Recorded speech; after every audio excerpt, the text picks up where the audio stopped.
अपनी गलती स्वीकार करता हूं।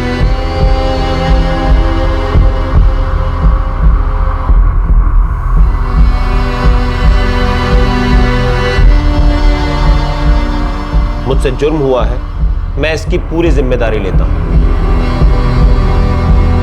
और माफी चाहता हूं। इसके लिए मैं और सिर्फ मैं जिम्मेदार हूं। गोपाल शिंदे।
सिचुएशन क्या है?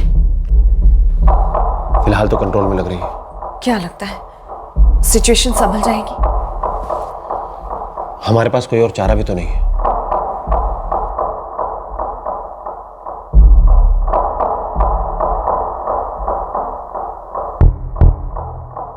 वार्ड बॉय गोपाल शिर्के बेहद परेशान था। डॉक्टर कपिल भी हैरान परेशान थे। किसी से कोई गलती हुई थी, जुर्म किसी और का था और कोई और उस पर पर्दा डालने की कोशिश कर रहा था। जहां अपराध हुआ था उसे उसी चार दीवारी में कैद करने का प्रयास किया जा रहा था और यह उम्मीद की जा रही थी कि ना तो उस अपराध की कभी कोई दस्तक होगी, ना दरवाजा खुलेगा और ना ही वो अपराध कभी दिन की रोशनी देखेगा।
मनोज, गोपाल, जा रही हूँ मैं। और हाँ, सो मत जाना मेरे पीछे से। क्या मैडम, कभी कुछ नया भी बोल लिया करो, रोज एक ही बात बोलती रहती हो। जिस टाइप के तुम लोग हो ना, रोज याद दिलाना जरूरी है, समझे?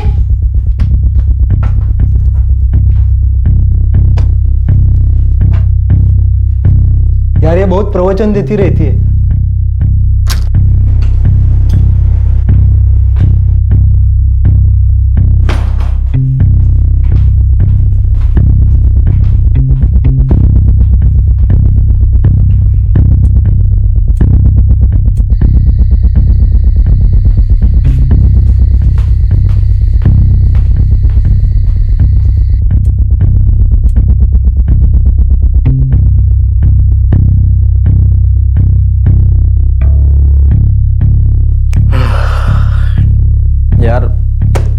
जाऊं क्या?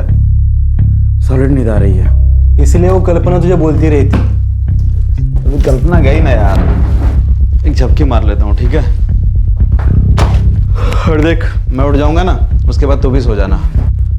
ठीक है, सो जा।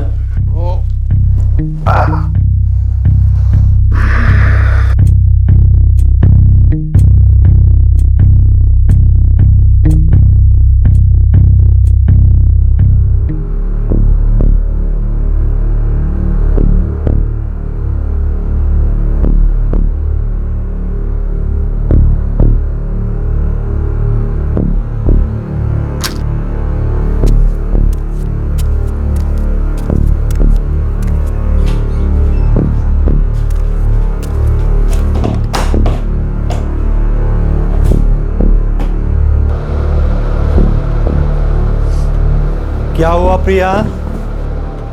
मुझे नींद नहीं आती। क्यों नहीं आ रही? मेरी मम्मी ना दिन भर चप्पड़ चप्पड़ करती है, सोने ही नहीं देती।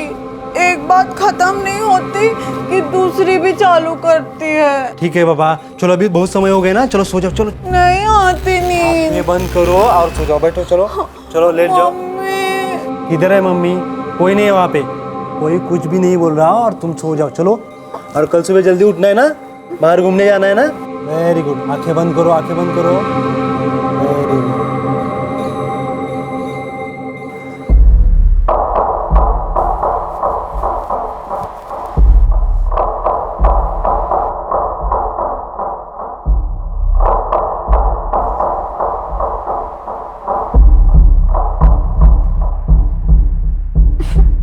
नहीं आ रही नींद मुझे।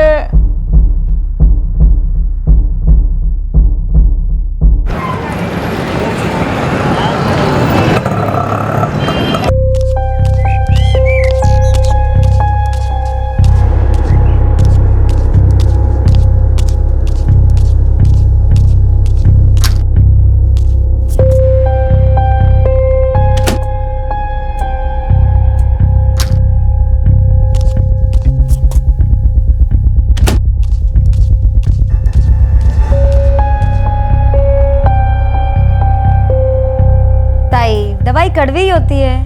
ये तो बहुत ही कड़वी है। नाक बंद करके पी जाओ, कुछ पता नहीं चलेगा। लक्ष्मीताई, कशी आहेस? काय झालं? अरे सुबह सुबह मूड क्यों खराब है?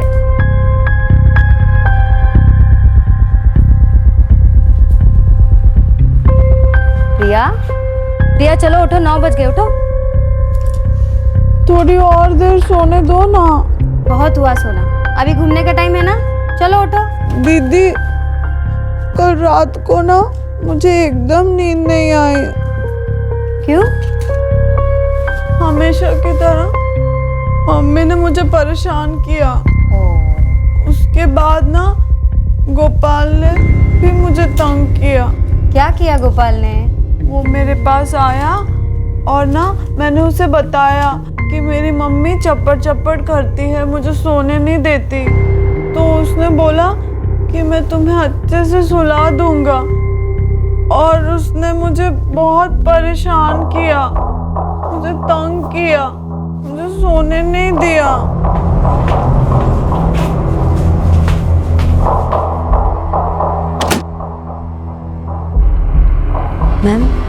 मैम वो ठीक नहीं है। बोल क्या रही है? यही कि गोपाल उसको देर तक परेशान करता रहा। कहाँ है गोपाल?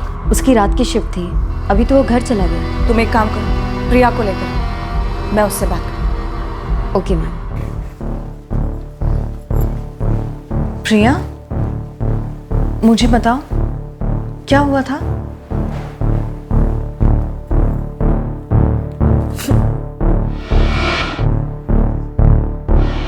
वो मुझे बोला कि कुछ दिखाएगा, लेकिन उसने मुझे कुछ भी नहीं दिखाया।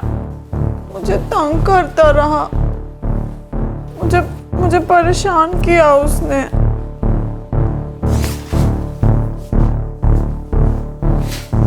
मुझे अब क्या करना होगा? कुछ नहीं प्रिया, बस लेट जाओ। गुड गर्ल ना, चलो।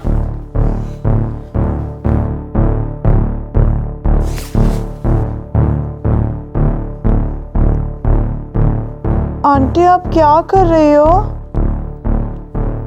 कुछ नहीं प्रिया, तुम बस आराम से लेटी रहो।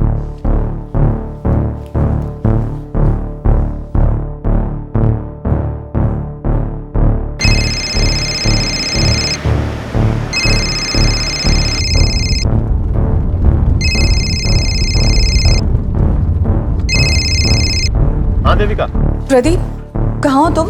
मैं दूसरे हॉस्पिटल आया था कंसल्टेंसी के लिए। क्यों, क्या हुआ? क्लिनिक आ सकते हो अभी? पर हुआ क्या? बहुत अर्जेंट है। ठीक है, आता हूँ। कल्पना, गोपाल को बुलाओ अर्जेंटली, लेकिन रीजन मत बताना। Okay ma'am.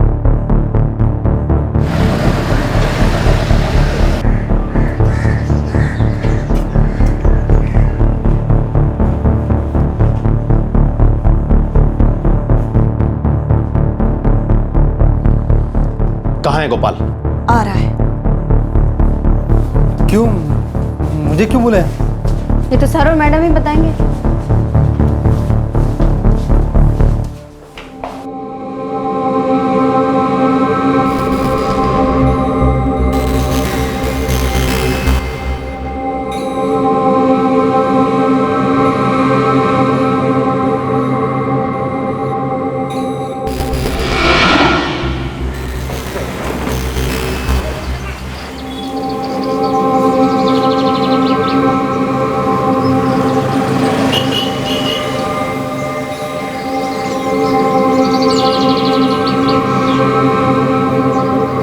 प्रिया, अनीता, तुम लोग और कितनी गंदगी फैलाओगी?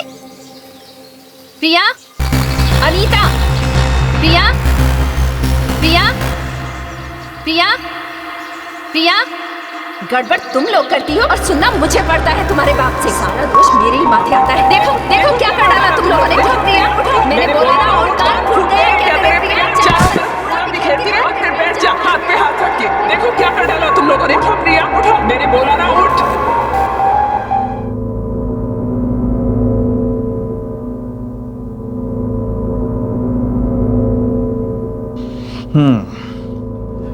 ये पहली बार हुआ है ऐसे तो नहीं लगता।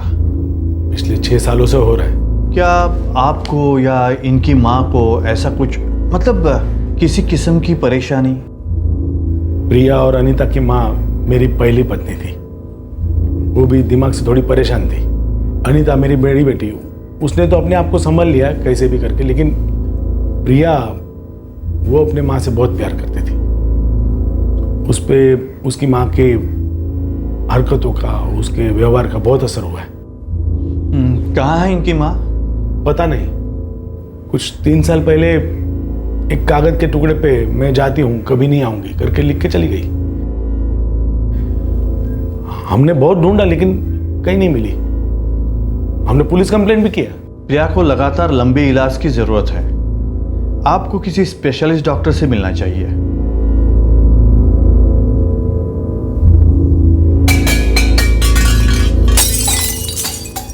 मम्मी, मैंने कुछ नहीं किया। तुम हमेशा मुझे ही क्यों टोकती हो? मैंने कुछ नहीं किया। प्रिया, कोई तुझे कुछ नहीं बोल रहा है। मम्मी नहीं है वहाँ पर। प्लीज दरवाजा खोल। साला प्रिया, दरवाजा खोल। देखो, ऐसा कुछ मत करना जिससे तुम्हें चोट लग जाए। सुन रही है ना तू? प्रिया, देख मैं तेरी आई हूँ। देख तेरी आई कितने प्यार से तुझे बुला रही है। प्रिया, दरवाजा खोल।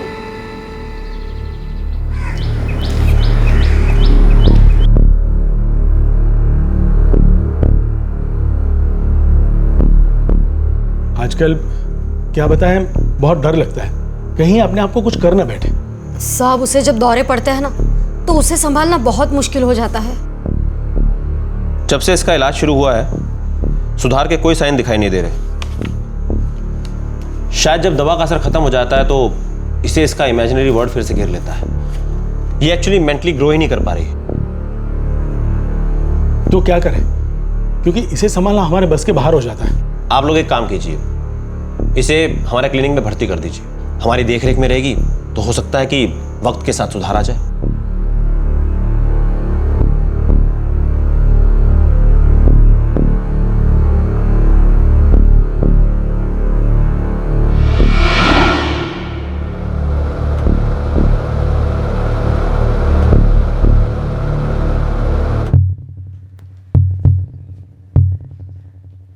क्या हुआ था गोपाल? कुछ नहीं मैडम, मैंने तो बस उसको सुलाया था। देख गोपाल, प्रिया की हालत जैसी भी हो, लेकिन तू ये मत समझना कि जो तूने उसके साथ किया है वो सामने नहीं आएगा। साहब मैंने कुछ भी नहीं किया। तूने कुछ नहीं किया है, तूने उसे सेक्सुअली वायलेट किया है। मैंने खुद प्रिया का चेकअप किया है और प्रिया ने मुझे साफ साफ बताया कि तूने उसे हैरेस किया है। देख गोपाल, तूने जो कुछ भी किया है सच सच बता दे, वरना मुझे तुझे पुलिस के हवाले करना पड़ेगा।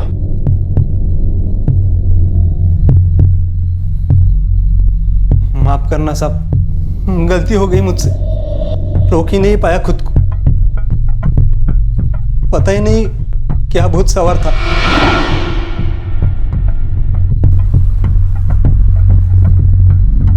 नहीं आ रही नींद मुझे। तुम्हें सोना है? सोना है ना? हाँ, लेकिन मम्मी ना मुझे सोने नहीं देती। तू मेरे साथ चलेगी? मैं तुम्हें एक चीज दिखाता हूँ, फिर ना तुझे अच्छे से नींद आ जाएगी। चल। कहाँ? चल तो सही, चल।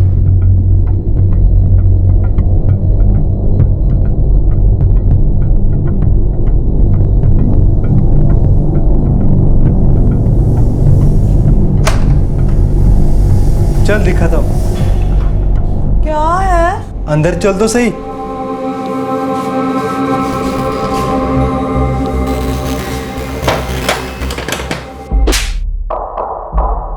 तुझे पता है तूने क्या किया? अरे उस बेचारी को तो ये तक नहीं पता कि उसके साथ हुआ क्या है।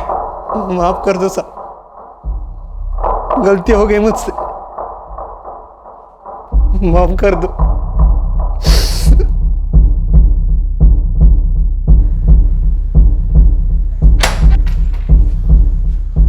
फोन दे। माफ कर दो साहब, जिंदगी में दोबारा ऐसा नहीं होगा। एक बार माफ कर दो ना। मैंने कहा ना फोन दे। चल अंदर। साहब क्या कर रहे हो साहब? जब तक मैं नहीं लौटता तू यहीं रहेगा। साहब माफ कर दो ना साहब। साहब ऐसे क्यों करो सर? साहब माफ कर दो ना साहब। साहब माफ कर दो ना साहब। साहब माफ कर दो ना साहब। साहब माफ कर दो ना साहब।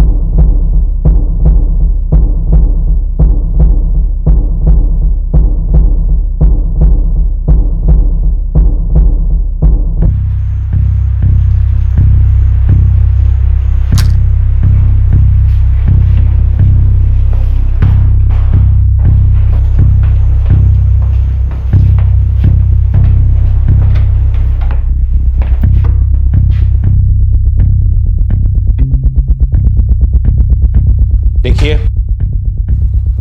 ये मामला बहुत ही डिस्टर्बिंग है और हम लोग बहुत ही सावधानी से इसे संभालने और ठीक करने की कोशिश कर रहे हैं, और आप लोग भी इसे बहुत ही सावधानी से हैंडल करें ऐसी उम्मीद करते हैं। मैं जानता हूं कि आप लोगों ने हमेशा अपना काम बहुत ही जिम्मेदारी के साथ किया है, लेकिन उस कमीने की टुच्ची हरकत की वजह से आज क्लिनिक के नाम पर कीचड़ उछलने की नौबत आ गई है। हमारी इज्जत पर धब्बा लग सकता है। आप लोग समझ रहे हैं ना मैं क्या कहना चाह रहा हूं? देखिए, हम सब प्रिया की हालत से वाकिफ हैं, उसके दर्द को समझते हैं, महसूस करते हैं, और हम अपनी तरफ से पूरी कोशिश करेंगे कि हम उसका अच्छे से ख्याल रखें, उसका इलाज अच्छे से हो। पर ये जो कुछ भी हुआ है, इस सिचुएशन को संभालने के लिए हमें फूंक फूंक कर कदम रखना होगा। ये क्लिनिक की इज्जत का सवाल है। एक बार नाम डूबा तो हमारे लिए और हमारे परिवारों के लिए अच्छा नहीं होगा। इसलिए जो कुछ भी हुआ है हम उस पर मिट्टी डाल दें और इस बात का जिक्र किसी से ना करें, क्योंकि इससे कोई फायदा नहीं होगा।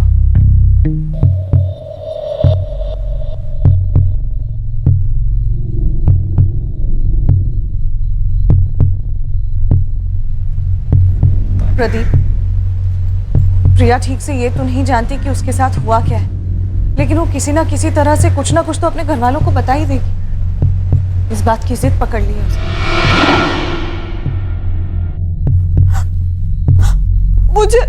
मुझे बहुत दर्द हो रहा है। प्रिया, मैं अभी तुम्हें दवाई दे दूंगी, तुम बिल्कुल ठीक हो जाओगी। हाँ? मुझे बाबा से मिलना है, मुझे दीदी से भी मिलना है, मुझे उनसे मिलाओ ना, अभी मिलना है, मुझे मिलाओ ना उनसे। तुम बिल्कुल ठीक हो जाओगी। आराम करो प्रिया। मेरी बात कराओ ना उनसे अभी।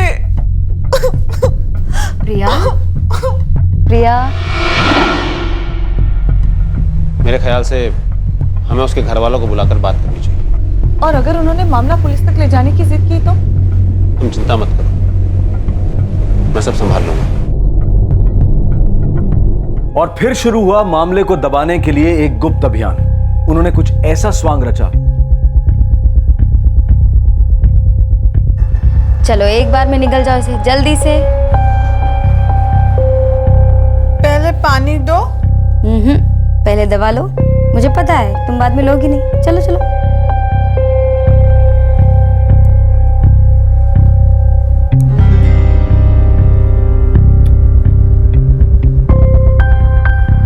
गई अंदर। Good girl.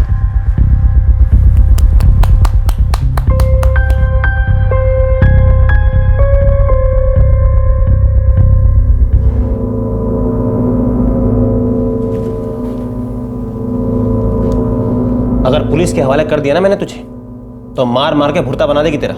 प्लीज ऐसा मत करो साहब, मैं अपना चेहरा कभी नहीं दिखाऊंगा आपको। बस एक बार माफ कर दो। एक ही रास्ता है तेरे पास, सिर्फ एक ही रास्ता। 3 लाख का इंतजाम कर। बहुत गरीब आदमी हो, कहां से लाऊंगा इतना पैसे? बहुत सी चीजें हैं जिनका ख्याल रखना पड़ता है। पैसों का इंतजाम कर, वरना देता हूं तुझे पुलिस में। साहब एक बार माफ कीजिए ना प्लीज। अपने बाप को फोन लगा और उसको बोल पैसों का इंतजाम करे। अपने बाप को बोल कल आके मुझसे मिले।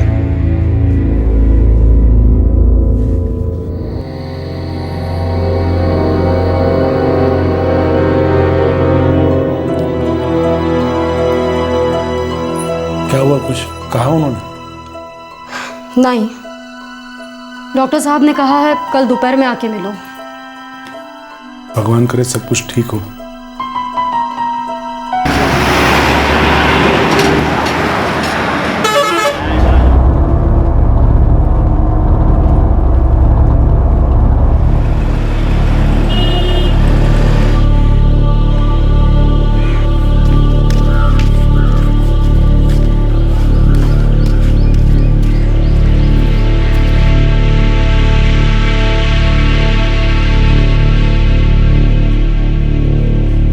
सुनिए जी।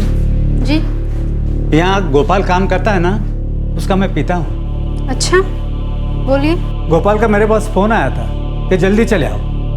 औरंगाबाद से भागा चला आया हूँ, लेकिन यहाँ ना गोपाल है ना उसका फ़ोन बज रहा है। बंद आ रहा है फ़ोन, कोई मुझे कुछ बता ही नहीं रहा है। हर आदमी यही बोलता है कि डॉक्टर साहब आएंगे और वो आपको बताएंगे। देखिए डॉक्टर साहब अभी राउंड पे हैं, वो आपसे जल्दी मिलेंगे।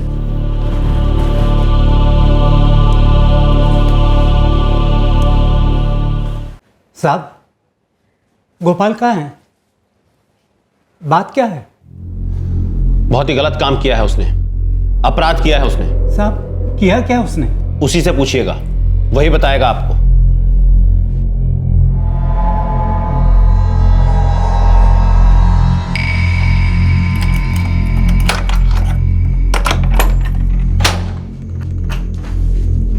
जाइए।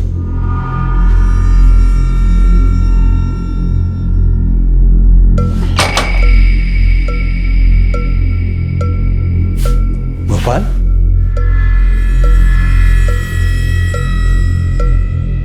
गोपाल तुम चुप क्यों हो? और ये सब लोग क्या छुपा रहे हैं मुझसे? और तूने इतने घाई से मुझे क्यों बुला लिया? बोलो गोपाल। मुझे मेरे बाबा से मिलना है। कब आएंगे वो? हाँ, अभी मिलना है मुझे। प्रिया थोड़ा सब्र रखो, बाबा आ रहे हैं, आ जाएंगे। मुझे ना बहुत बहुत गुस्सा आता है और ना वहाँ पे दुखता भी है। वो गोपाल बहुत गंदा है। प्रिया ने रट लगा रखी है। जब तक वो अपने बाबा से बात नहीं कर लेती, वो इस बात को भूलने वाली नहीं है। इस बात ने उसके दिमाग पर बहुत गहरा असर किया है। तुम चिंता मत करो, मैं कोई रास्ता निकालता हूं।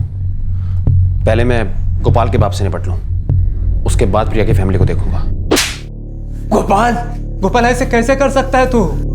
बाबा गलती हो गई मुझसे, बहुत बड़ी गलती हो गई बाबा।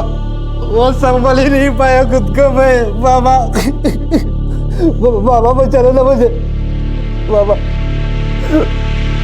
बाबा पैसे का इंतजाम करो ना बाबा। बाबा मैं मर जाऊंगा नहीं तो यहाँ पे। बाबा मुझे छुड़ाओ ना बाबा। बाबा तुमच्या पोरासाठी काहीतरी करा ना बाबा। देखिए, मैं किसी को ब्लैकमेल नहीं कर रहा हूं। तो आप किसी से पैसे कैसे मांग सकते हैं साहब? आपके बेटे ने गंभीर जुर्म किया है। आप जानते हैं ना कि अगर पुलिस को पता चला तो क्या होगा? आप भी तो डरे हुए हैं साहब। अगर पुलिस को पता चल जाएगा तो क्लिनिक के नाम पे भी धब्बा लगेगा साहब। सुनिए, मैं पुलिस को भी बुलाऊंगा, मीडिया को भी बुलाऊंगा और प्रेस को भी, और उनसे कह दूंगा कि इंटरनल जांच चल रही है और अपराधी पर उचित कार्रवाई होगी। ज्यादा से ज्यादा क्या होगा, हमें उस लड़की का सारी जिंदगी मुफ्त इलाज करना पड़ेगा। हम कर देंगे, हमें कोई फर्क नहीं पड़ेगा। लेकिन आप सोच लीजिए, आपके बेटे गोपाल और आपके परिवार के साथ क्या होगा। इसलिए आपके लिए बेहतर यही होगा कि आप शाम तक पैसों का इंतजाम कर लीजिए, वरना आपके और आपके बेटे के लिए अच्छा नहीं होगा।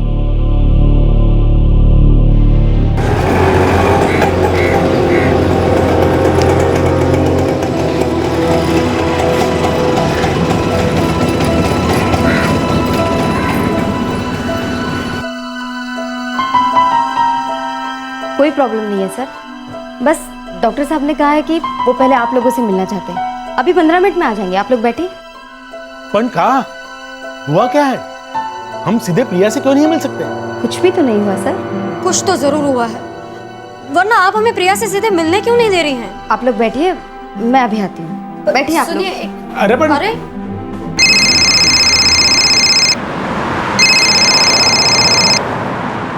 हाँ, सिर्फ 10 मिनट रोक के रखो, मैं पहुंच रहा हूँ। प्रदीप, वो लोग बहुत जिद कर रहे हैं। अब वो जल्दी आ गए हैं तो हम क्या कर सकते हैं? बहुत इम्पेशेंट हो रहे हैं। अब प्रिया से मिलने से हम उन्हें ज्यादा देर तक रोक नहीं पाएंगे। अच्छा ठीक है, उन्हें मिलने दो, मैं आकर हैंडल करता हूँ। प्रिया से मिलने दो उन्हें। बाबा, मैं बहुत परेशान थी और मम्मी भी मुझे चिल्लाती रहती थी। फिर वो गोपाल आया और उसने कहा कि वो मुझे सुला देगा।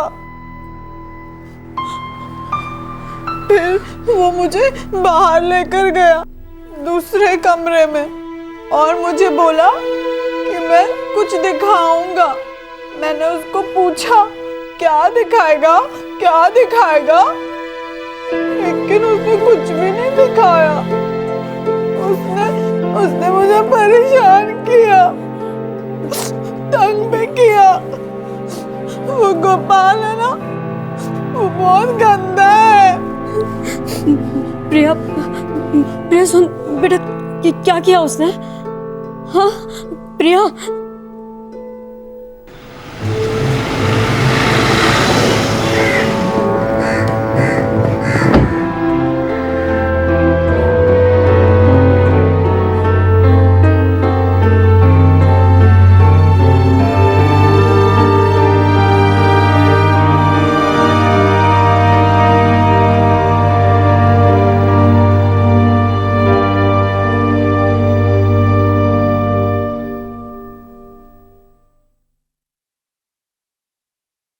देखिए वसंत जी, जितने सदमे में आप हैं उतने ही सदमे में हम लोग भी हैं। हमें भी उतना ही गुस्सा है, लेकिन फिर भी मैं आपसे यही कहूंगा कि इस मामले को थोड़ा शांति से संभालने की कोशिश कीजिए। जो हो गया उससे बदला तो नहीं जा सकता। गोपाल कहाँ है? देखिए, गोपाल को उसके हिस्से की सजा मिल रही है। मैं अभी उससे मिलना चाहता हूँ। कहाँ है गोपाल? देखिए वसंत जी, आप थोड़ा शांत हो जाइए। गोपाल अपने हिस्से की सजा भुगत रहा है। वो प्रिया के साथ ऐसे कर कैसे सकता है?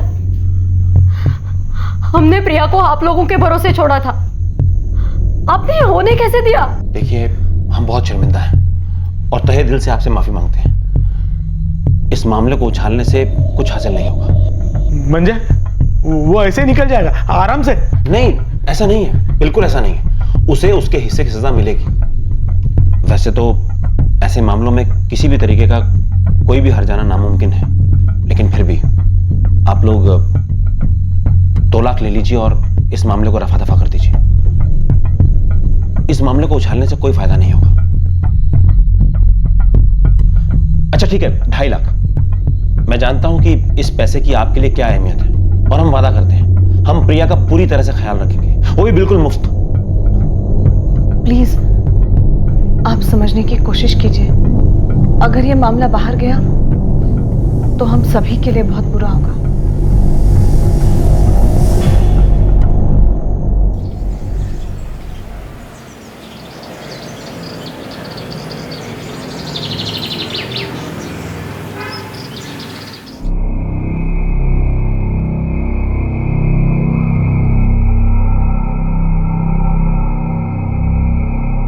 हाँ ठीक है, ओके।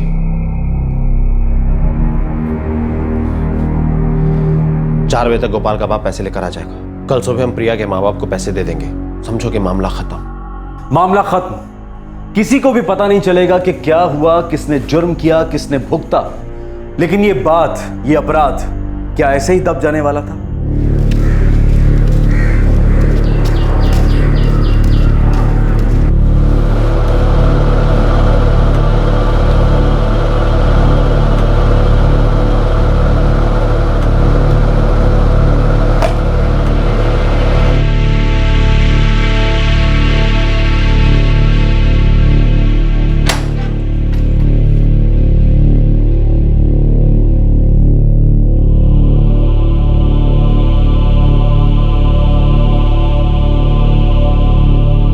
साहब मैं 1 रुपया नहीं दूंगा।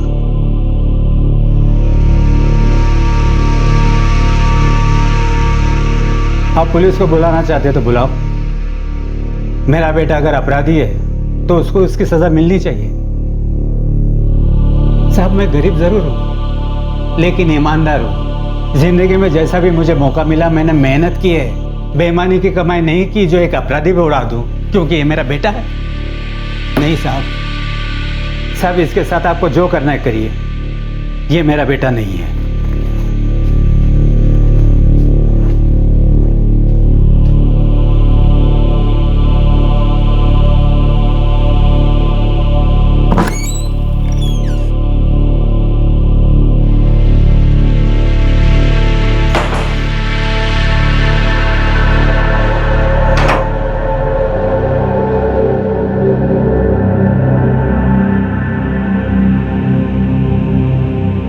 अब हमें ही कुछ करना होगा। करना क्या है? अपनी जेब ढीली करनी पड़ेगी। और इस गोपाल का क्या करें? वही मैं भी सोच रहा हूं। इसे ऐसे ही नहीं जाने देना चाहिए हमें यहां से।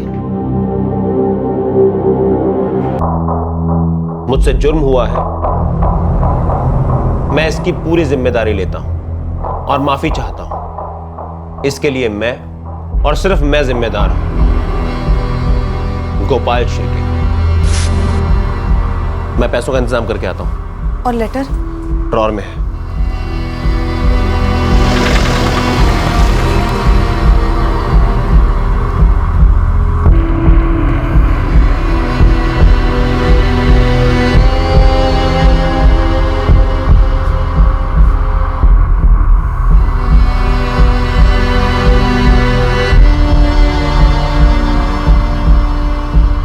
हे भगवान, मैं प्रिया की आई नहीं हूं लेकिन एक औरत हूं।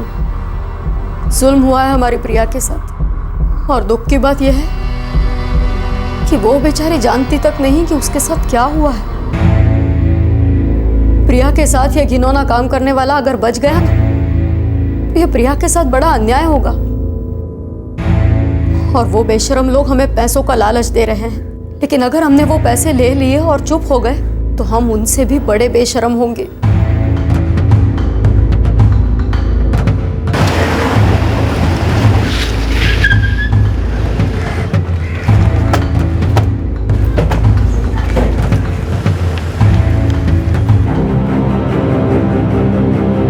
तुरंत बुलाइए अपने हस्बैंड डॉक्टर प्रदीप को जहां भी है वो, और बताइएगा मत कि हम यहाँ पे हैं। क्या हुआ? हम कहाँ जा रहे हैं? प्रिया बेटा, तुमने कहा था ना कि गोपाल ने तुम्हें तंग किया, इसलिए हम तुम्हें यहाँ से ले जा रहे हैं। अब तुम्हें कोई परेशान नहीं करेगा।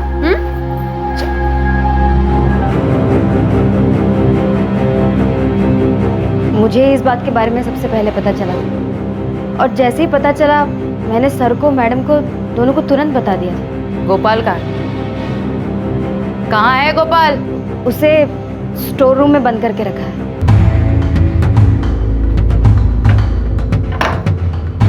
चाबी? प्रदीप सर के पास, वो हमेशा अपने पास ही रखते हैं।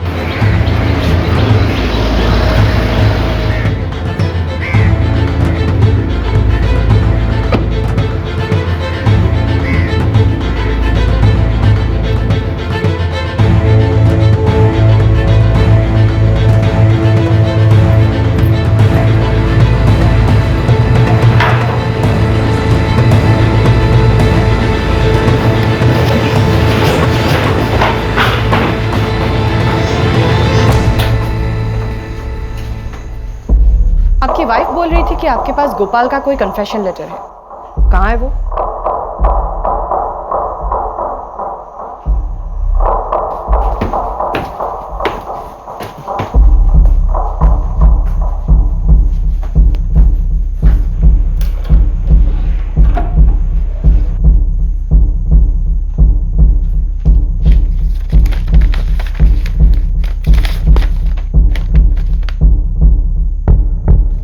सारे स्टाफ के, सबके बयान दर्ज करो। Yes ma'am. और आप दोनों को हमारे साथ चलना होगा।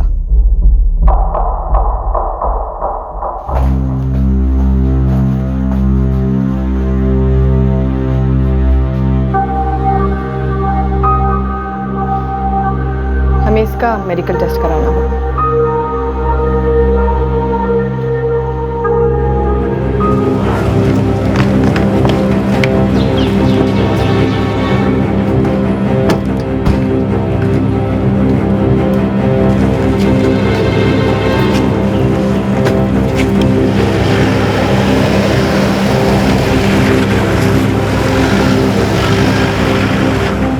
जुर्म पर पर्दा डालने की सारी कोशिश बेकार गई।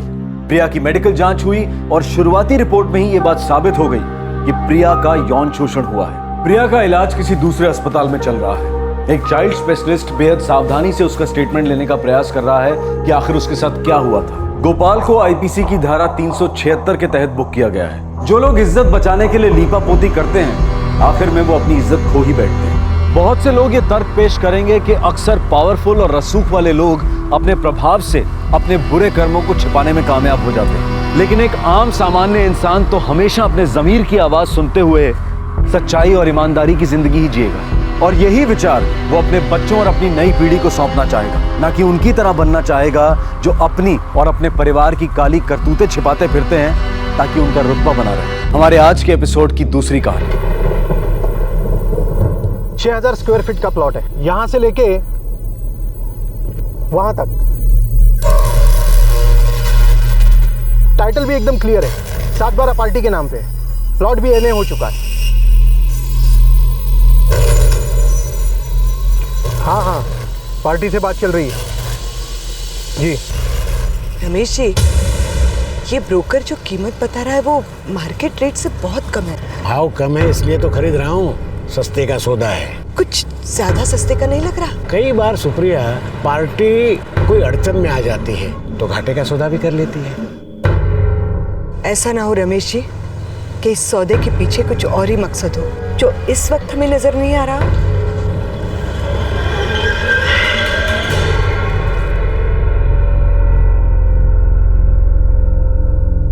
जब किसी सौदे में फायदा जरूरत से ज्यादा हो तो रुक कर सोचना जरूरी है, और खासकर जब वो सौदा प्रॉपर्टी का हो। बाजार की कीमत से कुछ ज्यादा ही कम या बहुत ज्यादा हो तो यकीनन ये एक दस्तक है कि दाल में कुछ काला है।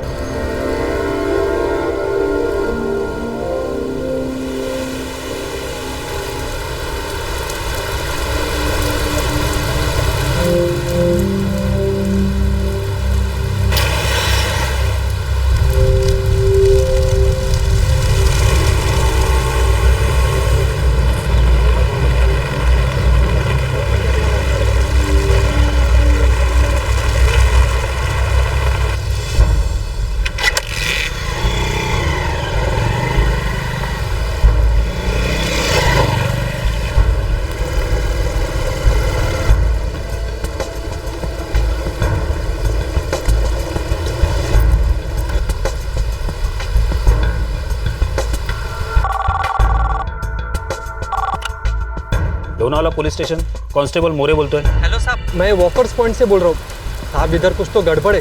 गड़बड़ बोले तो? इधर ना किसी इंसान की बॉडी चल रही है ऐसा लग रहा है। क्या? इधर? साहब इधर वॉकर्स पॉइंट पे। मेरे को लगा कि बॉडी है, इसके लिए मैं रुक गया, इसलिए सीधा थाने में फोन लगाया। अच्छा ठीक है, हम आते हैं।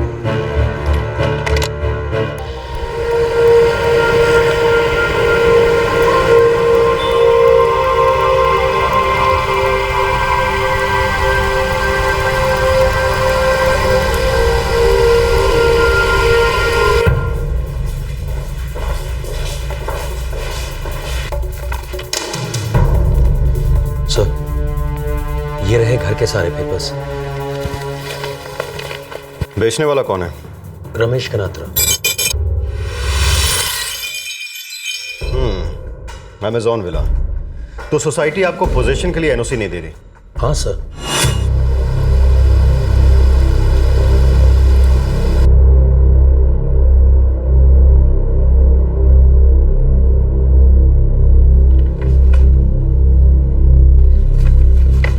बस यही पेपर्स दिए आपको गनात्रा जी ने, और ये एक लेटर ऑफ इंटेंट। समझ आया आपको? इसका मतलब बेचने का इरादा है, बेचा नहीं। सर मैंने उनको फुल पेमेंट कर दिया है। लेकिन आबिद भाई, आपने नीचे वाला घर खरीदा है पूरे गार्डन के साथ, तो आपको तो पता होना चाहिए ना इसके लिए ट्रांसफर पेपर जरूरी हैं। वो कहाँ हैं? बिना ट्रांसफर पेपर्स के सोसाइटी आपको इस घर का मालिक कैसे मान सकती है? देखिए हरीश जी, कनात्रा साहब ने मुझे यही पेपर्स दिए हैं, अभी और काम बाकी है। ठीक है, काम पूरा होने के बाद आइए। बिना ट्रांसफर पेपर्स के सोसाइटी आपको एनओसी इशू नहीं कर सकती। जब पूरे कागज आ जाएंगे तभी आगे कार्रवाई होगी, और तब तक के लिए आबिद भाई, आई एम रियली सॉरी, ये पोजीशन आपको नहीं मिल सकती।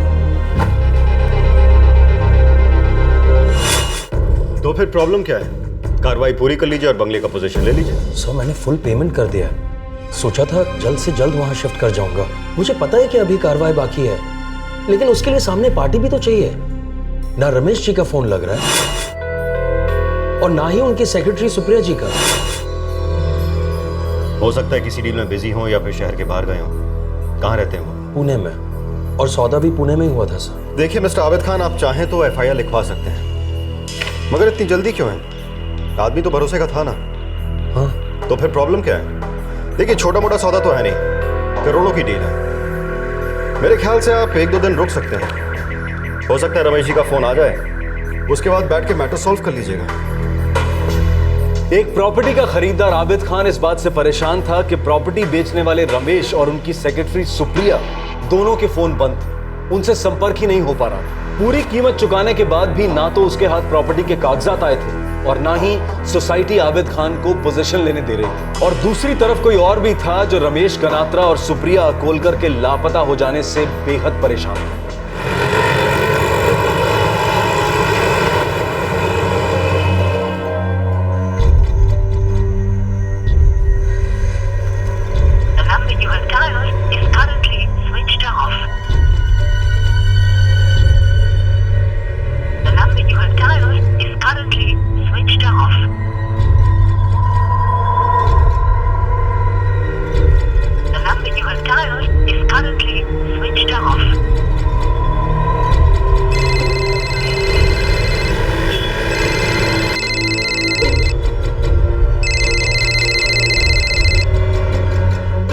कैसी है मृदुला बेटा?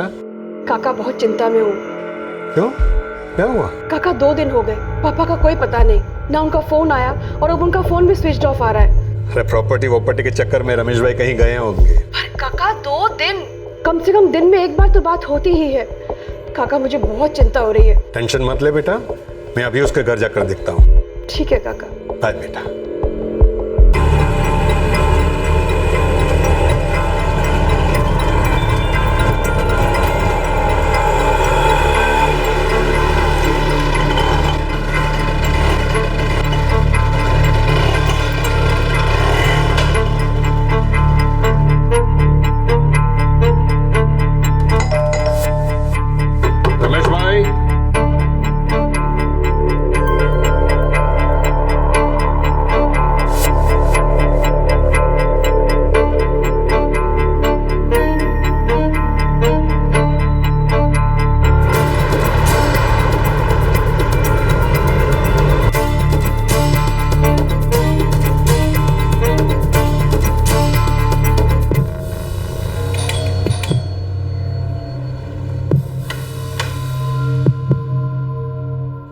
अरे देवांग अंकल, नहीं नहीं, मम्मी तो 2 दिन से घर नहीं आई हैं। कहाँ गई है वो? पता नहीं, मुझे लगा हमेशा की तरह वो रमेश अंकल के साथ किसी प्रॉपर्टी के डील के लिए बाहर गई होंगी। क्या हुआ अंकल, सब ठीक है ना? पता नहीं, मृदुला का फोन था, बहुत परेशान थी। 2 दिन से उसके पापा से उसकी बात नहीं हुई। काका मैं भी निकल रही हूँ पुणे के लिए। बहुत अजीब सी घबराहट हो रही है मुझे। बेटा घबराने की कोई जरूरत नहीं है। वो दोनों प्रॉपर्टी डील के लिए कोई ऐसी जगह गए होंगे जहां नेटवर्क नहीं होगा। पर काका, ऐसा कोई प्लान होता तो मुझे नहीं बताते, मुझे फोन करके ही जाते वो। अच्छा, मैं फोन रखती हूँ।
बहुत डर लग रहा है, कहीं पापा के साथ कुछ बुरा तो नहीं। तो साचू कैसे? अब क्या करें?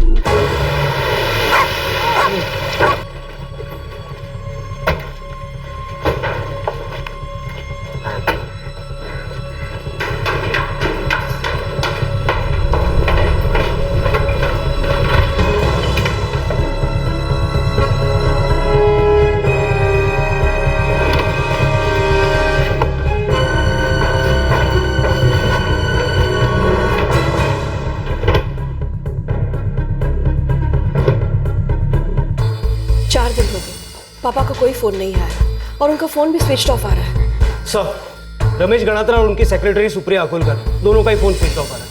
मैं सुप्रिया के घर भी जाकर आया, उसके बेटे रवि को भी पता नहीं वो कहाँ गई है। अब रमेश गणात्रा के भाई है ना?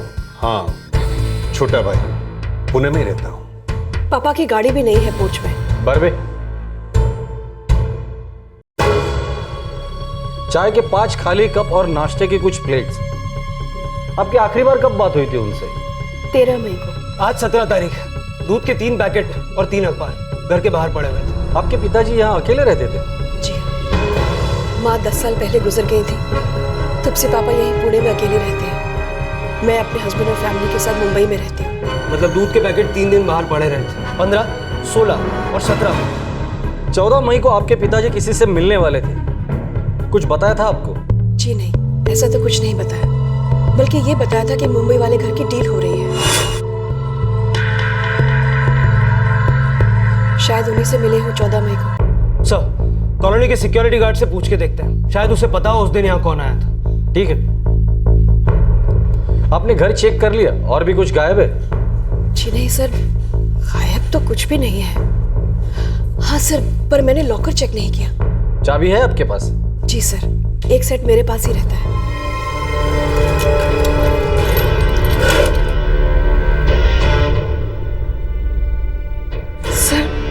सर सब कुछ गायब है इसमें से, कुछ भी नहीं है इसमें।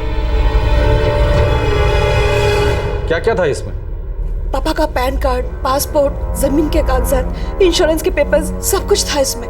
लॉकर में क्या क्या है ये बात किस किस को पता है? सर मेरे अलावा सुप्रिया को, वो पापा की सेक्रेटरी है, वो सब जानती है। और इस वक्त वो भी गायब है।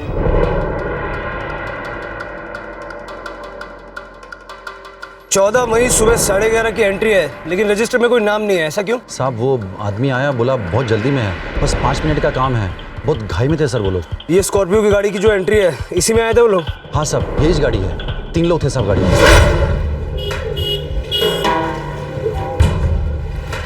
अरे भाई, गणतरा जी के वहां जाना है, प्लीज जल्दी से गेट खोलो ना। जरा एंट्री कर दो साहब। अरे भाई 5 मिनट का काम है, जल्दी हो जाएगा प्लीज, बहुत जल्दी में प्लीज। ठीक है साहब। 5 मिनट? सर उन लोगों ने शायद वहां बैठ के चाय पी। तुम्हें पक्का पता है कि वो लोग 5 ही मिनट में निकल गए थे? सर पक्का तो नहीं मालूम सर। तुम लोग क्या सिक्योरिटी करते हो या सो जाते हो? स्कॉर्पियो गाड़ी का रंग याद है? हाँ सर, काले रंग की थी सर। ये नंबर ठीक है? सर बरोबर इधर लिखा है सर, ये इधर सर।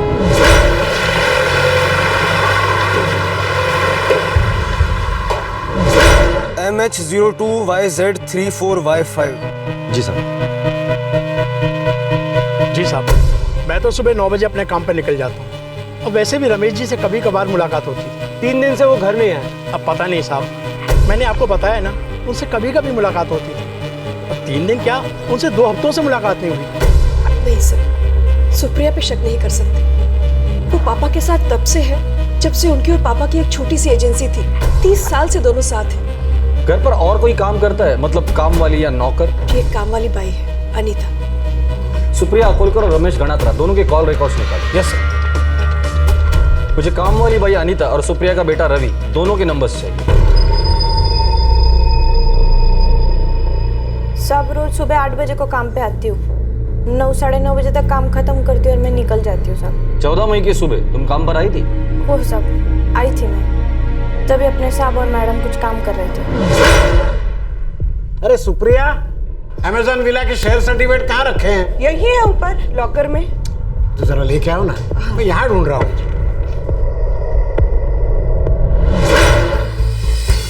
ये अमेज़न विला मुंबई में है ना? जी सर। और रमेश गणात्रा उसे बेचना चाहते थे? जी हाँ।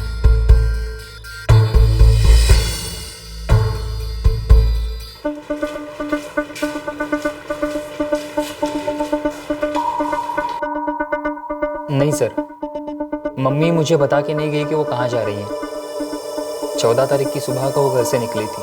जाते वक्त अपने साथ कुछ कपड़े वपड़े लेकर गई है वो? नहीं तो। रवि, जब तुम्हारी माँ 3 दिन तक वापस नहीं आई तो तुम्हें फिक्र नहीं हुई? सर मेरी माँ मेरे पैदा होने के पहले से रमेश अंकल के साथ काम कर रही है और वो अक्सर प्रॉपर्टी के डीलिंग के लिए घर से बाहर जाती रहती हैं। मुझे लगा इस बार भी वो उसी सिलसिले में कहीं बाहर गई होंगी। पर इस बार वो तुम्हें बता कर नहीं गई थी, वो कहाँ जा रही है? सर मुझे लगा कोई अर्जेंट काम आ गया होगा। सर, रमेश गणात्रा और सुप्रिया अकोलकर दोनों के फोन 14 मई 2013 को बंद हुए थे। आखिरी लोकेशन थी पुणे गोवा रोड। पुणे गोवा रोड? वहाँ क्यों गए होंगे? कोई प्रॉपर्टी की डील होने वाली थी? ये तो मालूम नहीं सर, लेकिन पापा बहुत पैशनेट थे प्रॉपर्टी के लेन देन के लिए। मेरा भाई कम दाम में प्रॉपर्टी खरीदता था और मार्केट ऊपर जाने पर बेच देता था। भाव कम है इसलिए तो खरीद रहा हूँ। कुछ ज्यादा सस्ते का नहीं लग रहा? कई बार सुप्रिया पार्टी कोई अड़चन में आ जाती है तो घाटे का सौदा भी कर लेती है। रमेश जी को आखिरी कॉल एक मुंबई नंबर से आया था 14 मई को सुबह 8:30 बजे। पता करो ये नंबर किसका है। सर,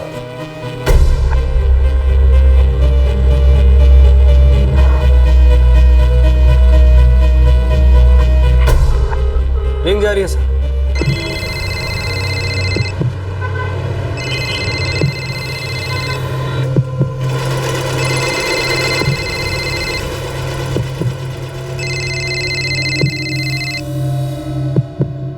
हेलो, कौन बोल रहा है?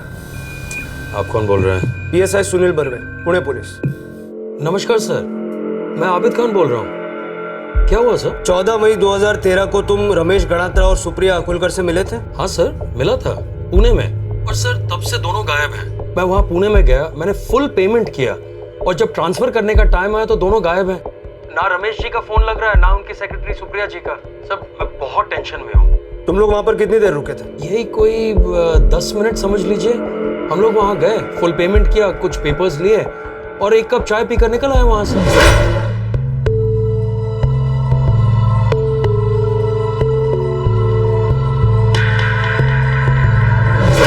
कल मैं लोकल पुलिस थाने गया था उन दोनों के खिलाफ कंप्लेन करने।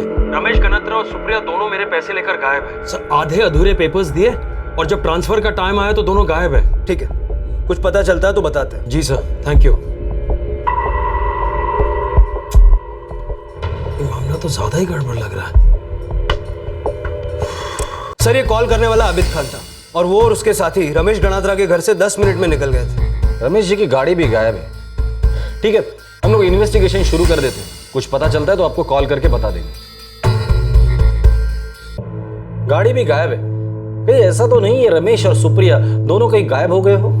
सर लॉकर से पासपोर्ट, पैन कार्ड, प्रॉपर्टी के डॉक्यूमेंट्स सब कुछ गुम है।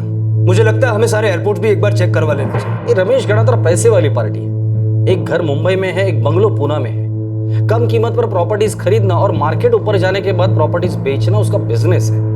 वो किसी का पैसा लेकर क्यों भागेगा? ये काम सुप्रिया का भी तो हो सकता है। पूरे 30 साल से उनके साथ काम कर रही है वो। चोरी चकारी ही करनी होती तो कब का हाथ साफ कर लेती वो। सर मुंबई का बंगला है, बहुत बड़ी डील होगी। हो सकता है नियत पलट गई हो। पहले हमें इस मुंबई के घर के बारे में पता कर लेना चाहिए। मुंबई क्राइम ब्रांच को कांटेक्ट करना होगा।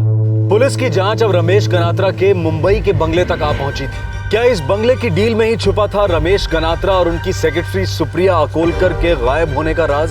क्या इस बंगले के साए में छिपी थी किसी जुर्म की दस्तक?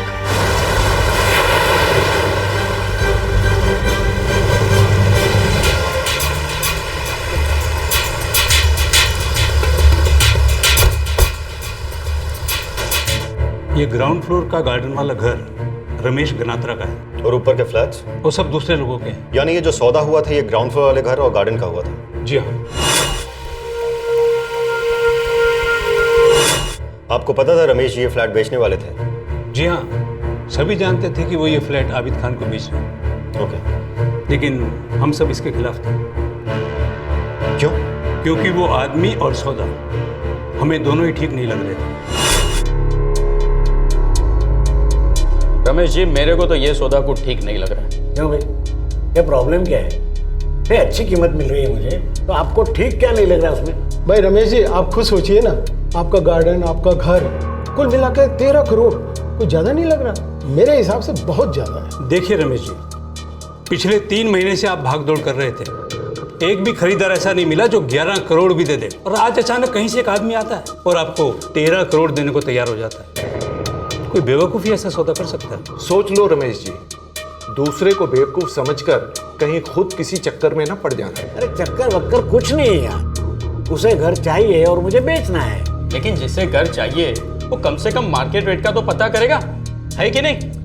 यार सीधी बात है, जलन हो रही है तुम सबको। देखिए रमेश जी, आप हमें गलत मत समझें। हमें जो लगा हमने आपको बता दिया। अब 10 रुपए की चीज की कोई 15 रुपए देने लगे तो सोचना तो पड़ेगा ना। यार तुम लोग भी ना क्राइम पेट्रोल देख देख के सब जगह तुम्हें दस्तक सुनाई दे रही। अरे भाई अच्छा आदमी है, अच्छा सौदा है, तो प्रॉब्लम क्या है?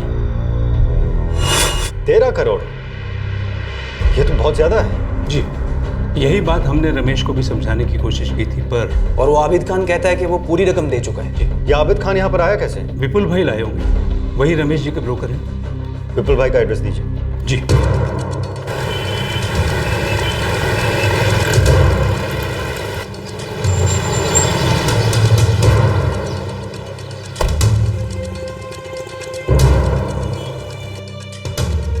नहीं सर, आबिद मेरे थ्रू नहीं है। 3 महीने तक मैंने कई कस्टमर्स को घर दिखाया।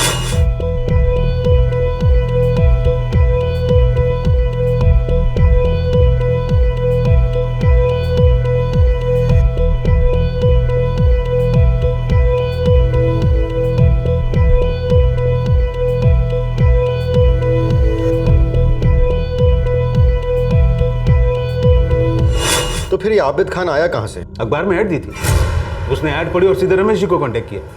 ये बात तकरीबन 2 हफ्ते पहले की है, 1 मई के आसपास की। रमेश जी का फोन आया था। अरे अखबार में ऐड देखी और वो आ गया। उसमें प्रॉब्लम क्या है? विपुल भाई तुम भी ना सवाल पे सवाल किए जा रहे हो। पूछना पड़ता है रमेश भाई, करोड़ों की डील है, फूक फूक के कदम रखना पड़ता है। देखो विपुल भाई, पार्टी अच्छी है, मालदार है, तुरंत घर खरीदना चाहती है। हाँ, वो आबिद भाई का फोन आएगा, घर बता देना। ठीक है रमेश भाई, जैसा आप बोलो। फिर आबिद को मैंने घर दिखाया। ये स्विमिंग पूल ये भी अपना ही है। आइए, ये जो गार्डन देख रहे हैं ना, ये भी इसी घर का हिस्सा है। ये है हमारा, ये है हमारा बेडरूम। और ये रखिए। 5 मई को रमेश जी पुणे से मुंबई आए, आबिद के साथ डील फाइनल करें।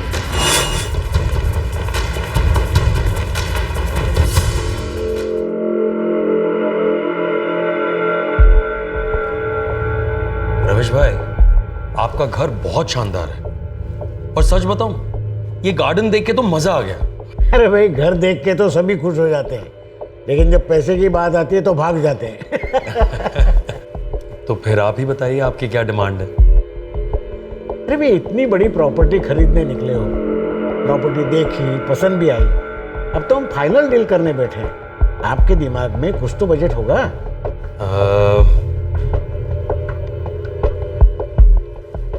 13 करोड़। रमेश जी प्लीज, इसके ऊपर मेरे पास 1 रुपया नहीं है।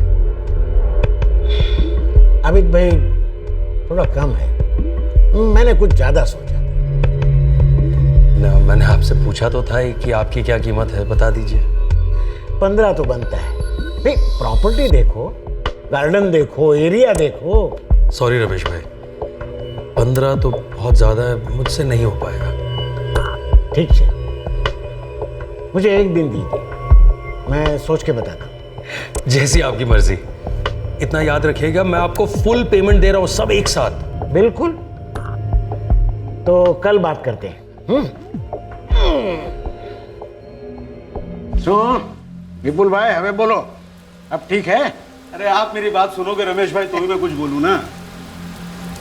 ये आदमी मुझे ठीक नहीं लगा। क्यों? ये पार्टी तुम नहीं लाए इसलिए ठीक नहीं लग रहा?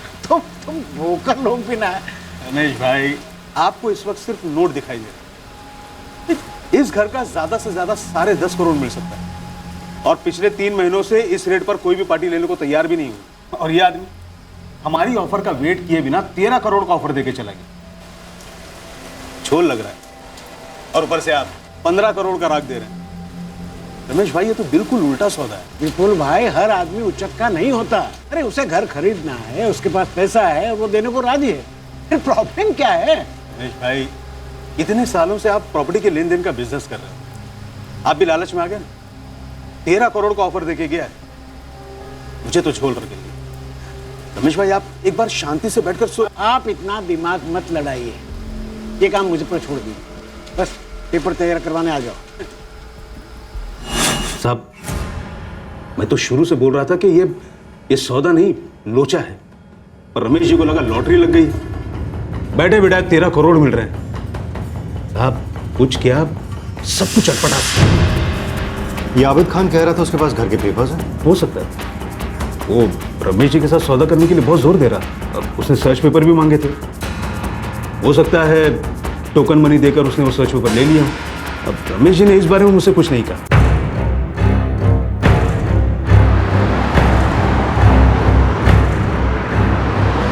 इस आबिद खान की कुंडली खोलो। इतनी बड़ी डील करने के लिए इतना रुपए आए कहां से? उसका बैकग्राउंड चेक करो। 11 का 13 देने वाला ये सेठ है कौन? Okay sir. मुझे नहीं लगता रमेश और सुप्रिया ऐसे ही किसी का रुपया खाकर भागने वालों में से हैं। सर, सारे एयरपोर्ट से पता लगा है, रमेश गणात्रा या सुप्रिया अकोलकर दोनों में से कोई देश के बाहर नहीं है। बर्वे, मुंबई क्राइम ब्रांच ने कुछ पता लगाया है कि रमेश गणात्रा और आबिद खान, इन दोनों के बीच मुंबई वाले घर की जो डील हुई थी उसी में कुछ गड़बड़ है। ये तो पता था कि पापा घर का सौदा कर रहे हैं, पर डील कितने की थी ये नहीं पता। कुछ ज्यादा ही कीमत मिल रही थी इस घर की, ऐसा पुलिस का कहना है।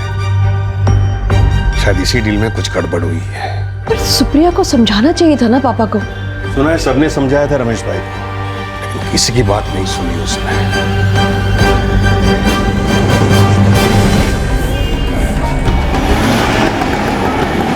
साहब, खबर सुनोगे तो हिल जाओगे। हर बार पिक्चर की स्टोरी सुनाने जैसा शुरू मत करना, सीधा खबर पे आ। आपने जो स्कॉर्पियो का नंबर दिया था ना, MS02YZ34Y5, आपके महाराष्ट्र के किसी भी RTO में इस नंबर की गाड़ी रजिस्टर नहीं साहब। मतलब इस आबिद खान का पक्का कुछ झोल है। झोले, आपका कपाट भर के झोले। निकलते जाओ ना तो एक एक किस्सा बाहर आएगा। फुल हिस्ट्री से डर है। 3 महीने जेल में था, अभी 1 महीना पहले बाहर आए। बोले तो बहुत सारे पुलिस स्टेशन में उसका खाता खुला है। 1 नंबर से छपरी है साहब। तो छोटा सा गारमेंट का यूनिट चलाता है, 13 करोड़ तो दूर की बात। सौदे में फायदा अगर एक सपने की तरह से लगने लगे तो समझ लीजिए कि वो सौदा नहीं, एक जाल है। अफसोस कि रमेश गनात्रा के आसपास के सभी लोग इस सौदे में जुर्म की दस्तक को सुन पा रहे थे, लेकिन रमेश गनात्रा ये दस्तक नहीं सुन पाए। सर, आपको कुछ गलत फहमी हो रही है सर। मैंने सारे छपड़ी धंधे छोड़ दिए हैं। अल्लाह ताला की रहम से गारमेंट का बिजनेस बहुत अच्छा चल रहा है। अब अगर गलत रास्ते पे चलूं तो तौबा है सर। किस फकीर ने तेरे सर पे हाथ रखा था कि तू बदल गया? चल अब खुद के गुण गाना बंद कर और सीधे सीधे बता कि रमेश गनात्रा कहाँ है। बता। सर, मैं भी तो यही जानना चाहता हूँ कि रमेश जी कहाँ हैं। बता दो सब, रुक जाइए सर, सब सच बताता हूँ, सच बताता हूँ सर। चल पक, जल्दी पक। ये प्रॉपर्टी तो देख, पता कर इसके बारे में, ये अच्छा सौदा हो सकता है।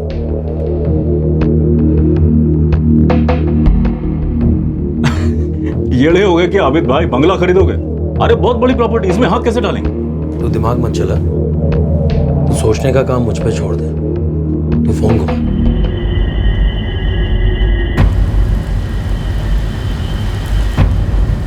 वो रास्ता तो आप देख ही चुके हैं, और ये सामने एक बहुत अच्छा गार्डन है, ये देखिए, ये भी इसी घर का हिस्सा है, और इसका एक रास्ता वहां पीछे से भी।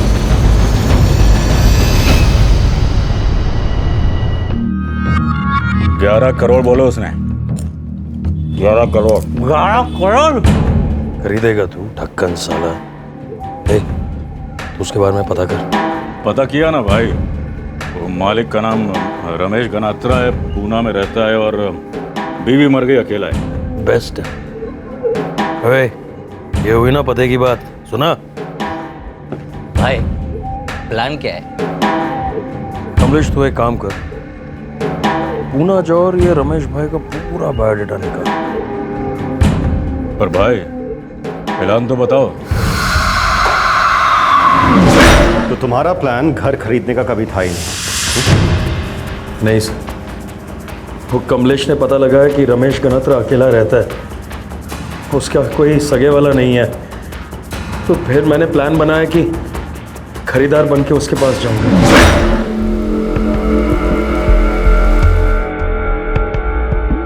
13 करोड़, इसके ऊपर मेरे पास 1 रुपया नहीं है। थोड़ा कम है, मैंने कुछ ज्यादा सोचा। सर, हम लोग को पता लगा कि रमेश गनात्रा बहुत मालदार पार्टी है, लेकिन वो अपनी अमीरी दिखाता नहीं है। मुझको मालूम था कि अगर उसको ज़्यादा पैसा ऑफर करेंगे तो वो मेरे झांसे में फंस जाएगा। होशियार चंद, तूने क्या सोचा करोड़ों की लालच देकर तू उसे फांस लेगा? ये तेरा प्लान था ना कि घर के पेपर्स लेकर निकल जाने को, ऐसा दिखाने का कि पैसे लेकर वो भाग गया? तुझे क्या लगा उसका कोई रिश्तेदार नहीं है? कौन पता करेगा कहाँ है कहाँ गया? बराबर। हाँ सर, हमें क्या पता था कि उसके सगे वाले हैं भी। चल बता, रमेश गनात्रा कहाँ है?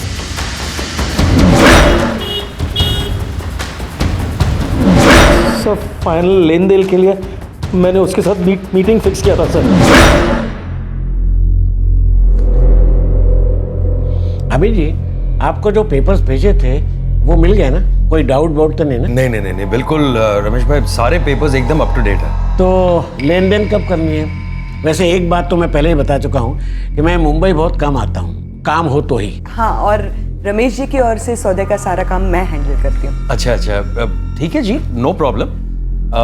वैसे रमेश जी, एक बात है कि मैं शनिवार इतवार तक पैसों का इंतजाम तो कर दूंगा, बट आपसे ये पूछना था कि आपको पैसे कैसे चाहिए, मतलब कैश में कितना और वाइट में कितना? क्योंकि वैसे भी मार्केट रेट से ज़्यादा ही दे रहा हूँ मैं, तो मैं कोई सरकारी झमेले में नहीं फंसना चाहता। तूने तो 1 रुपया भी नहीं दिया होगा उसे। नहीं सर, सिर्फ टोकन मनी दिया था। और उसके बाद? अच्छा रमेश जी, तो फिर हम चलते हैं, और पैसों का इंतजाम होते ही इस हफ्ते के आखिर तक मैं आपको कांटेक्ट करता हूँ। ठीक है ना सुप्रिया जी? ठीक है, आप फोन कीजिए, मैं आ जाऊंगी। अच्छा जी। जी। रमेश जी, एक और बात करनी थी आपसे। ये पूना गोवा हाईवे पर एक जमीन देखने जा रहा हूं मैं, एकदम कचरे के भाव बिक रही है, देखना चाहेंगे आप? क्या रेट क्या लगा रहा है? सर मैंने कहा ना आपसे, बिल्कुल कचरे के भाव, मार्केट से कम 60% कम, और ये गारंटी है कि 1 साल के अंदर 200% भाव बढ़ने वाला है। कोई जान पहचान वाला है क्या? सर बिल्कुल लंगोटिया यार है वो मेरा। 1 मिनट। इसके अलावा मैं आपको एक और प्रॉपर्टी दिखाऊंगा, बहुत अच्छी जगह है। रमेश जी, आप अपनी गाड़ी ले रहे हैं? हाँ। मैं कह रहा था कि हमारी गाड़ी है, अब हमारे साथ चलिए, आते वक्त हम आपको छोड़ देंगे। ठीक है, आइए।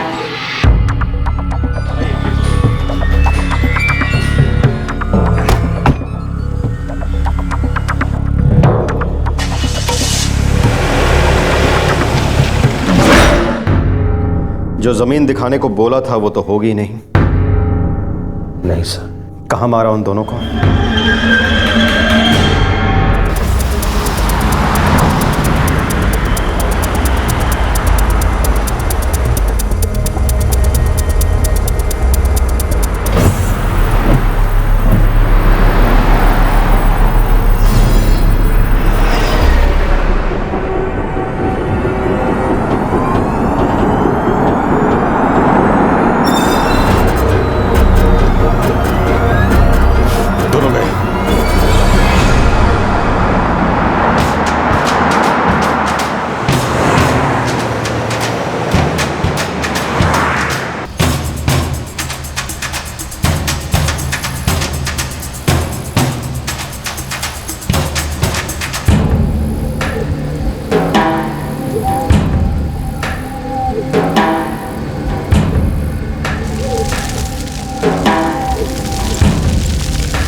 और फिर हमें रमेश गनात्रा के घर की और लॉकर की चाबियां मिली।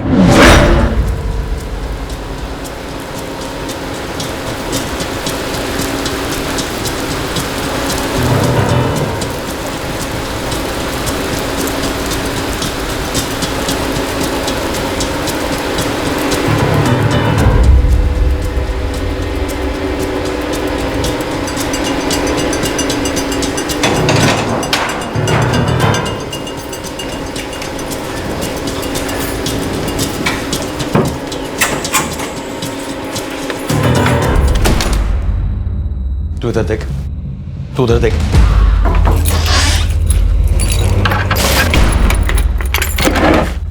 हे प्रताप, प्रताप इधर आ, इधर इधर। ये पैसे रख, ये ले। पता नहीं ये बक्से में क्या है। अरे बुढ़े का पासपोर्ट वगैरह। हाँ चल चल, रख रख रख रख रख। अरे वो अपने पास कहाँ है लेकिन?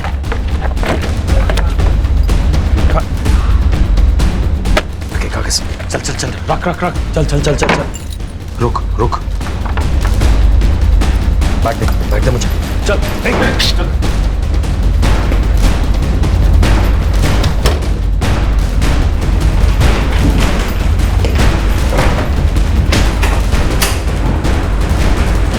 प्रताप दरवाजा खोल, चल।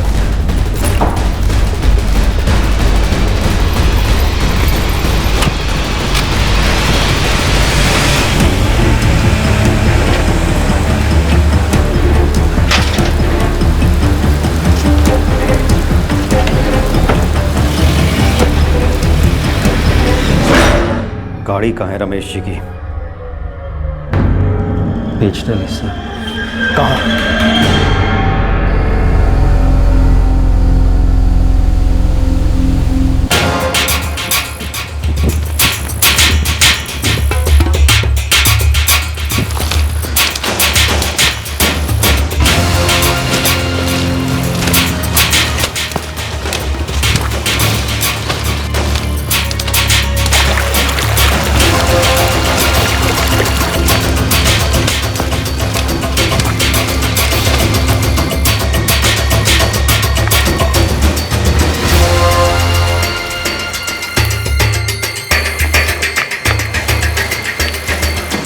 आओ साहब, हम ही आलेलो थे। 4 दिन पहले एक आदमी का फोन आया था, इधर बॉडी जल रही बोल के। हम लोग ने कंप्लेंट भी रजिस्टर किया था सर। इधर आके चेक किया तो कुछ जलता हुआ दिखा नहीं साहब। हो सकता है बारिश की वजह से आग बुझ गई हो। सर ये देखिए सर,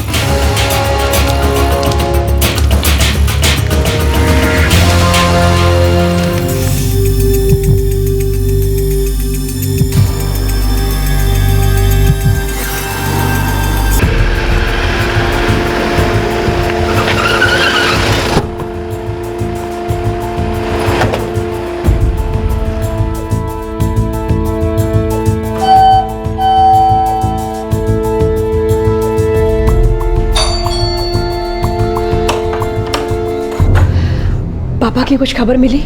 कहाँ है वो? आई एम सॉरी, बुरी खबर है। रमेश जी और सुप्रिया जी के बॉडीज के अवशेष हमने फॉरेंसिक लैब में भेज दिए। रमेश जी की गाड़ी और घर के कागजात आबिद के पास से मिले। इस कांड में उसके और 2 साथी भी थे जिनको हमने हिरासत में ले लिया है।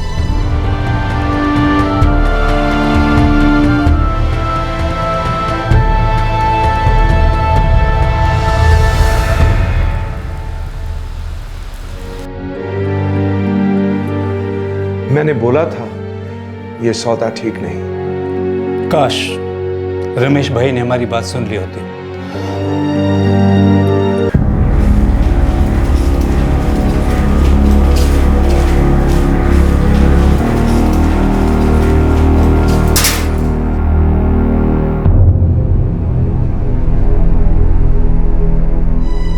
रमेश जी को बोला था मैंने, ये आदमी ठीक नहीं है, पर उन्होंने मेरी नहीं सुनी।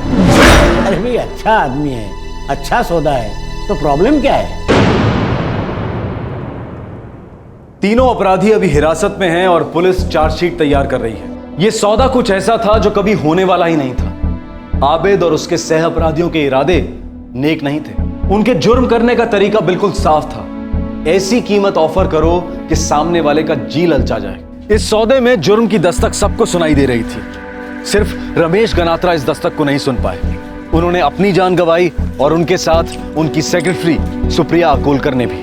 मुफ्त का सौदा घाटे का सौदा, ये जानते हुए भी अक्सर हम इसमें फंस जाते हैं। जहां भी किसी सौदे में जबरदस्त फायदा नजर आए, वहां सिर्फ पेपर वर्क ही नहीं बल्कि सौदे में सामने बैठे आदमी के बारे में भी जानकारी हासिल कर लेनी चाहिए। हम ये नहीं कह रहे हैं कि हम हर इंसान पर शक करें, पर थोड़ी सी सावधानी हमें किसी बड़े जुर्म का शिकार होने से बचा सकती है, क्योंकि हम सब सौदे में सिर्फ फायदा ही ढूंढते हैं। कंडीशंस अप्लाई को हम अक्सर अनदेखा कर देते हैं। आपसे फिर मुलाकात होगी क्राइम पेट्रोल दस्तक में एक और नए केस के साथ। इस तरह के और भी एपिसोड देखने के लिए हमारे चैनल को सब्सक्राइब करें और बेल आइकन दबाना ना भूलें।